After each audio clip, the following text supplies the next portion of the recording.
اللون البنفسجي والأزرق. لاحظوا الفرشاة طلع السماء كالمعتاد. لاحظوا المساحة اللي غياخد اللون في السماء. حتى لهذا المستوى غادي نحاول نبدل اللون. لاحظوا المساحة دائما الماء، الفرشاة العريضة غندير واحد الطبقة ديال الماء تحت اللون مباشرة باش نباشر طلاء ديال اللون تيركواز. لاحظوا اللون تيركواز باش يبان التدرج ويدخل اللون تيركواز في اللون الأزرق الفوق ويبان تدرج جميل ورائع ومضبوط كيف ما كتشوفوا. السلام عليكم ورحمة الله وبركاته. تحية مجددة إلى كل أحبابي الفنانين في حلقة جديدة. بداية أسأل من الله سبحانه وتعالى أن ينصر إخواننا في غزة وأن يجعلهم من المرابطين بطريقة احترافية وجديدة، رسم البيت والأشجار في المناظر الطبيعية. فقبل ما نبداو إن شاء الله ما تنسوش اللايك والاشتراك وشدوا معي الرحال وتابعوا معي. اللون الأسود والأخضر، وغنباشر عملية طلاء بالفرشاة بدون تأطير. غنحاول نرسم واحد السلسلة ديال الأشجار على أقصى اليمين. الآن كنحاول ما أمكن أرسم الموتيف ديال الأشجار بالفرشاة. ولاحظوا النوع ديال الفرشاة اللي كتعطيني الموتيف ديال الأشجار من الفوق. غادي ندير طلاء من الفوق فقط، أما ما تبقى من الطلاء غندير فرشاة يعني عريضة وندير الطلاء ديالي والتلوين ديالي بكل سهولة. أنا بغيت الموتيف الفوق فقط. نفس الطريقة بالنسبة للسلسلة الأخرى ديال الأشجار، كندير الموتيف وكندير الطلاء تحت باللون، وبالتالي كيولي عندي يعني في لون الأفق، في يعني خط الأفق سلسلة ديال الأشجار ولون ظل الأشجار الجميلة باش نمشي يعني خطوة بخطوة. اللون البرتقالي، اللون الأخضر والأسود. غندير البرتقالي في اللون الأسود والأخضر، غيعطيني طلاء غنديره في البساط لتحت في الأرضية كفراش، لأن الأرضية ترابية غيكون فوقها العشب كيف ما غتشوفوا من بعد. المهم ندير الفراش ديال اللون في الأول، وغنبدا بنفس اللون أي الأسود والأخضر ندير أشجار أخرى على أقصى اليمين تحت السلسلة ديال الأشجار الأولى بنفس الفرشاة وبنفس الطريقة اللي خدمت في الأول. كندير الموتيف يعني كنحدد الشكل ديال الأشجار وندير الطلاء من التحت بنفس الطريقة بالفرشاة العريضة الجميلة. لاحظوا يعني سلسلة ديال الأشجار متوازية فوق وتحت. اللون البنفسجي، لاحظوا الدرجة ديال اللون. غنبدا نصنع الآن ونرسم في سحب. لاحظوا الطريقة ديال الضربات بكل سلاسة. كنوضع الفرشاة بملمس سهل ونحدد الموتيف ديال السحب ونعاود نكرر اللون باش نأكد اللون البنفسجي فوق لون السماء. ولاحظوا جمال اللون فوق اللون الأزرق واللون تركواز كيف ما كتشوفوا. كندير يعني كتل من السحب بطريقة مبعثرة، ولكن كنحاول نحدد الشكل ديال كل سلسلة ديال السحب كيف ما كتشوفوا الآن. نعاود نأكد اللون باش يقوى اللون ويعطي قوة ويبان اللون متماسك. بنفس اللون غادي نوزع سحب أخرى من هنا وهناك. نزيد بالسحب على أقصى اليسار ونزيد الحجم ديالها، يعني كندير سحب مدورة وكبيرة الحجم ونوزع دائما اللون بطريقة عشوائية كيف ما كتشوفوا، ولكن كنحدد يعني الكتل ديال السحب في مناطق. لاحظوا اللون رغم الخفه ديالو كيفاش كينسجم مع الخلفيه ديال اللون الازرق والتيركواز.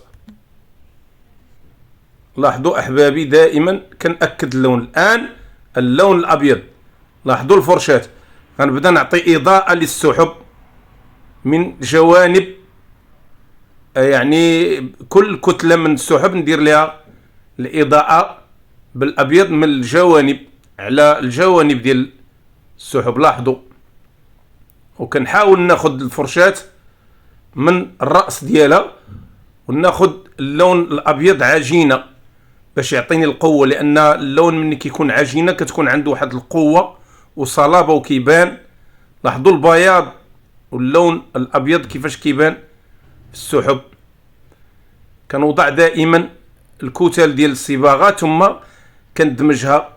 المرحله الاولى الان ادماج المرحله الاولى. المرحله الثانيه غادي نشوفوا العمليه كيفاش كندير من الفوق، دائما من الجهه الفوقيه لكل كتله ديال السحاب. ونجيب الان الفرشاة مبلله بالماء ونوزع اللون. لاحظوا نبدا نوزع اللون الابيض ندخله في البنفسجي باش يعطي واحد التناغم وينسجم ويذوب اللون في اللون، بالتالي يكون لي على العموم واحد الشكل ديال سحابه مندمجه مضيئه في السماء. وبهكذا كيبان الشكل ديال السحب في السماء. طريقه سهله كما ترون احبابي. الان اللون الاخضر والبني والابيض والاصفر غندمج 4 الالوان باش ندير هذا النوع ديال الاخضر. لاحظوا، ثم بالفرشاة المشعته كندير اللون ديال الاضاءه للاشجار والحشائش الفوق. لاحظوا، ودائما وكالمعتاد كندير يعني مساحه ديال الاضاءه ونحتفظ على لون ديال الظل باش تعطيني دائما ديك اللسعه ديال الاضاءه في كل زاويه من الزوايا ديال المنظر الطبيعي.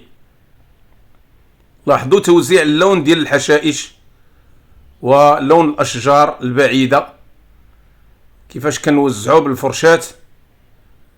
وهاد الفرشاة اللي كتعطيني الموتيف ديال الحشائش والاشجار البعيده بالطريقه اللي كتشوفوا فيها احبابي. ودائما نحتفظ على لون الظل كما ترون. من الفوق كندير الاضاءه وكنتم جاي داخل شيئا فشيئا، ونحاول ما امكن دائما ندير زوايا ندخل فيهم باللون ديال الاضاءه ونحتفظ على لون الظل كما ترون. وكما دائما احبابي طريقه سهله في تحديد لون الضوء. لاحظوا كيف ألعب بالفرشاة، كيف أكون زوايا الإضاءة وزوايا الظل في المنظر. بالتالي كنكون كونت مجموعة ديال الحشائش والأشجار. لاحظوا الآن الفرشاة واللون الأخضر طبقة أخرى، ضفت على نفس الطبقة اللون الأصفر أعطاني الدرجة بيستاش. وكندير الآن المروج في الارضيه لتحت فوق اللون البني وغيعطي واحد التناغم رائع. انتم غتشوفوا المنظر كيف سينتهي تحت ارضيه معشوشبه جميله بلون رائع كيف ما كتشوفوا بضربات الفرشاة العريضه مسطحه كما ترون. ثم ننطلق الان بلون اخضر من طبقه اخرى. لاحظوا اللون الاخضر في الحشائش اللي على أقصى اليمين تحت الحشائش الكبرى. لاحظوا اللون وطبقة اللون الأخضر الجميلة بالفرشاة المشعة دائما اللي كتعطيني الموتيف ديال الحشائش والأشجار والمروج الجميلة. لاحظوا الضربات ديال الفرشاة وكيفاش كتعطيني الشكل ديال الحشائش بضربات خفيفة. بطبيعة الحال ما كنضغطش على الفرشاة، مجرد لسعات فقط. اللون البني مرة أخرى بنكهة البرتقالي، وغندير حشائش ملونة الفوق غادي تحدد لي يعني الألوان ديال الحشائش اللي كاينة في هذه الزاوية.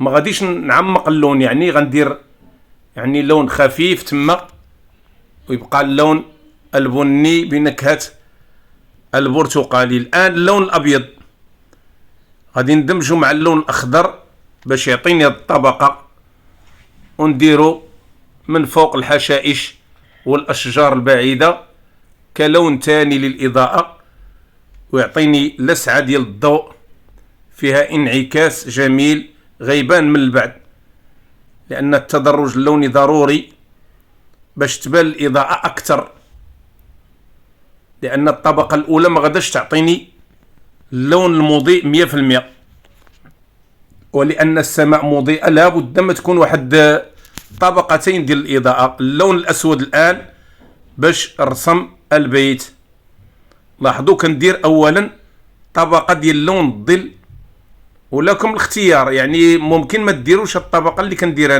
أنا كنحدد فقط، أما ممكن نتوما تأثروا بقلم رصاص وتبداو مباشرة في استعمال اللون اللي غديروا. أنا كندير هاد العملية باش تعطيني العمق تيركواز، اللون تيركواز غنديرو في الجدار ديال البيت. ولاحظوا أحبابي بدون ما نقيس المقاييس، يعني رسمتها بالفرشاة بدون تأطير كيف ما كتشوفوا. لاحظوا اللون التيركواز كنديرو على الجانب الجدار، كيعطيني انعكاس ضوئي في الجدار ديال البيت كيف ما كتشوفوا بالفرشاة العريضة. ثم كندير يعني الأقصى القرميد بنفس اللون تيركواز، وكنحدد الإضاءة ديال اللون التيركواز في البيت بأكمله. ثم اللون الأبيض على الجدار، نفس الجدار ولكن من الجهة اليمنى، باش نحدد ألوان البيت بكل سلاسة وسهولة. ألوان الفراش بطبيعة الحال بعد ما حددت بالفرشاة، الآن غادي ندير الألوان المضيئة اللي غتعطيني الشكل العام ديال البيت.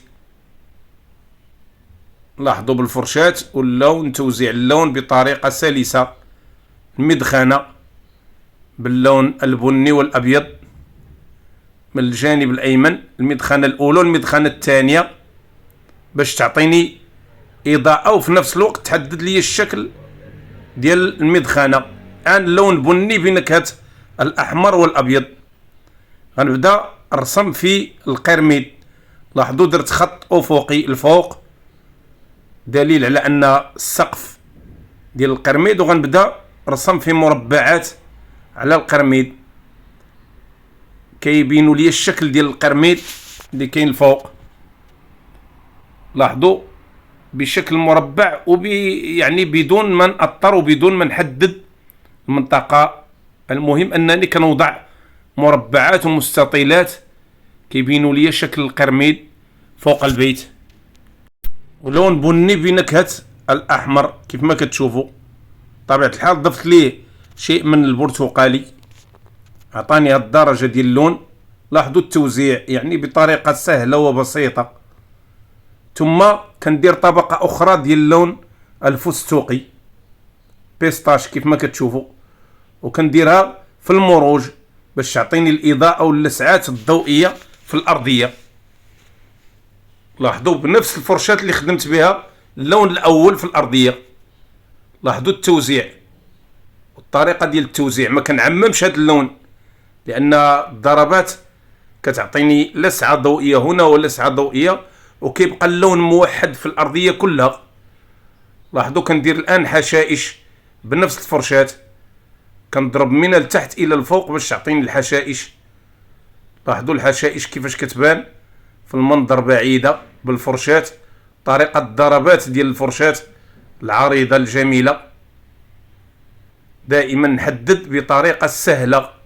الآن غنضيف اللون الأحمر والبني من الجوانب باش يعطيني إضاءة، ونقوي اللون على الجوانب ديال القرميد ويبين لي الشكل ديال البيت. وندير ظل لتحت التركواز والأسود، عطاني هاد الظل خفيف تحت.